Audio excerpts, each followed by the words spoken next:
Hey racing fans, welcome back to the channel. Today I'm diving into an exciting comparison between the real-life Summit Point Motorsports Park main track and its virtual counterpart in iRacing. Located in West Virginia, Summit Point Motorsports Park is a haven for motorsports enthusiasts, sporting three challenging tracks: Maine, Shenandoah, and Jefferson, multiple skid pads, and autocross pads. It's no wonder this facility has become a favorite for both amateur and professional racers alike. The Summit Point main track is 2 miles long with 10 turns.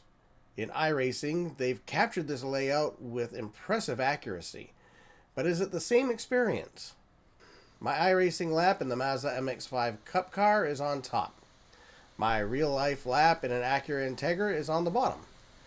Please don't put too much stock in the iRacing lap. My laps in iRacing were much faster than in real life, so I tried to find one that was close in duration. The one I picked had several mistakes in the lap. Alright, so here we are coming down the straight.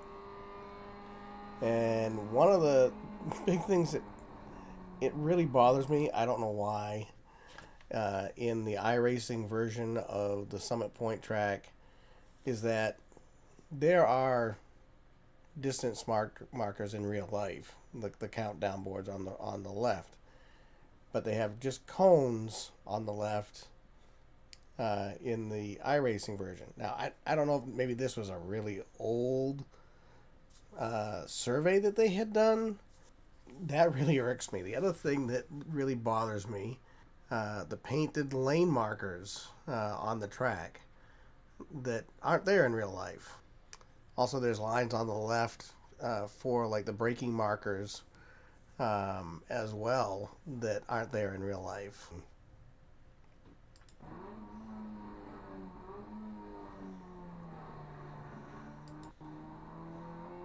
So coming out of here, out of turn one, right up in here, one thing that in real life that you have to be really aware of is right here, right after the road stops, where it joins the main track, is people have a tendency to run wide here, and it's almost always a pothole.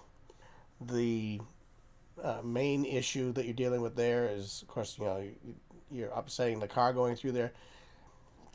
If it's rained at all, a lot of mud can be in that pothole, and you end up getting that mud going across the track. So coming up here, you can see the scenery around the track is very, very different from iRacing. You have the tire wall, the entire length of this short straight after turn two. Just a little bit of inconsistency.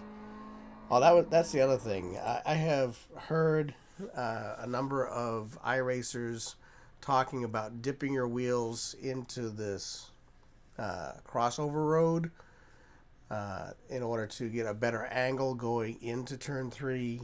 You can't do that in real life.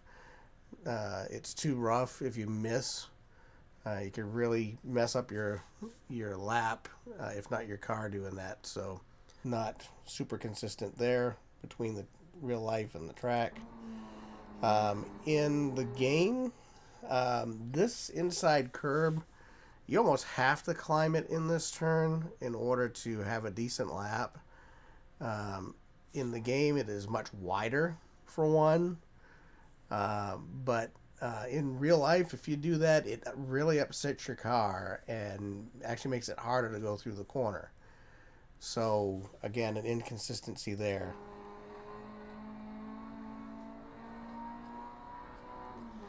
Now coming up here, this series of corners, visually speaking, you can see it does look pretty close to what it is in real life. But when you are driving the car, this one thing feels a lot different. And if you have an off, you are very likely going to hit that wall that's straight ahead of you. The pucker factor has a lot to do in this area of the track. So if you have the intestinal fortitude to keep it more flat out, you will be faster through here. I can go through here faster. I've done it before. in real life, but it's uncomfortable to maintain that. If I'm doing more of a sprint, I can go through there, but this was an endurance race. I tend to be more oriented towards endurance racing anyways. It helps save the car a little bit than trying to push it super hard all the time. The other thing in iRacing, you can clip that inside curb there on this corner, but again, you can't do that in real life. It upsets the car too much, and then you'll be greeting that tire wall that's straight ahead.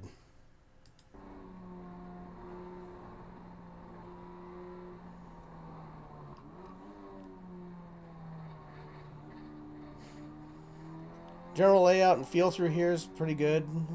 It is like looking straight ahead, much more overgrown, and that tire wall does extend all the way around in front of you, where in the game it just seems to change into a berm, but overall feels pretty good.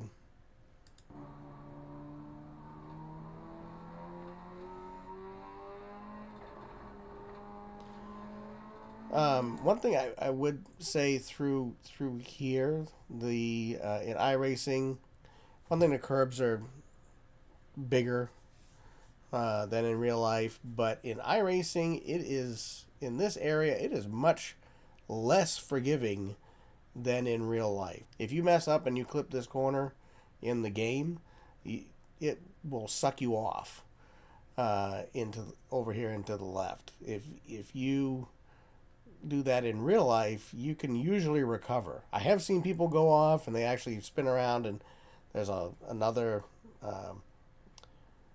tire wall over to the left. I have seen people lose it through here, spin around, and go backwards into that tire wall, but it's uncommon.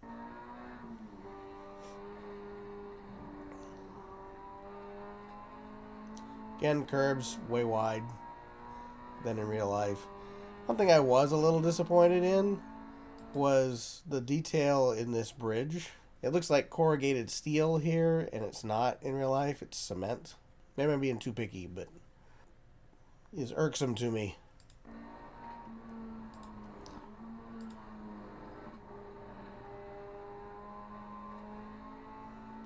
And that's pretty good through there. Pretty realistic.